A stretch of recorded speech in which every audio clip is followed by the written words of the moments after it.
Greetings, ladies and gentlemen. I am back in Dukascopy TV Center and my name is Anthony Bauer. January is over and we are ready to unleash standings and name the winner. From a total of 649 participants and in tight competition for the first place between PT Trader and Sky Trader, with the minimal lead, contestant Sky Trader won the main prize. Our congratulations, and let's hear how he feels about this. Hi Anthony, first of all let me say thanks to Dukascopy for making this really outstanding contest. Surely I want to thank all of the fellow traders in this contest or outside the contest who came to my blog, contributing there, discussing with me, asking me questions. That was really great fun to participate in this whole process and to communicate with other traders, which makes things somehow easier and surely more pleasurable than sitting alone the whole day in front of the computer looking at charts. So great compliments to you guys at Dukascopy. Really brilliant. I'm sure in a few months you will have at least 1,000 traders or more who participate at this thing, and I wish you all the best, and I hope that my success now in January does not turn out a one-hit wonder. We would like to thank you for such substantive forecasts. By the way, perhaps you could tell us a little bit more about your trading strategy. A few months before this contest, I discovered the rainbow trading, which in fact is nothing else than a special way to display a bunch of EMAs which visualize 3D-like the price movements. I took one very important thing out of this rainbow experience, that there are some EMAs which are really crucial for price movements. And that was the reason why I digged in deeper into this subject, moving averages, and soon it was clear to me that I won't use any other indicators anymore. And there's a second component in my strategy. I use the Fibonacci retracement levels as a filter, as a second condition. As it is seen from your trading, you are quite a conservative trader. Could you please tell a few words about your risk management?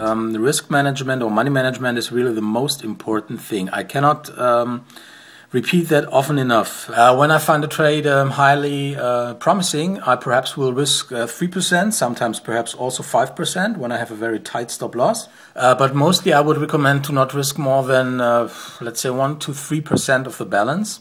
What is as important as the risk management is plan your trades and then trade the plan. Stick to the plan. Also, it would be interesting to hear your comments about contest rules. When the January contest started, I thought to myself, well, it's a great opportunity to test your combination of your new strategy, the combination of different components of the new strategy. And I said to myself, okay, use only meaningful planned trades, like the rules deserve it. And if I really want to have a chance to win this contest or even show up in the top 10, I must work very accurately and disciplined. What I first found somehow binding and like an obstacle I did not like at all. In the meantime now, it gives me some sort of security, and it forces me to act more meaningful. And I'm absolutely convinced that serious beginners profit from this kind of training and from these rules, and that they learn a much more meaningful way to trade. And not only the beginners, also the experienced traders can get much more successful when they understand what these rules mean and why they are so important. And I would like to ask you about one of your trades, which we found pretty interesting.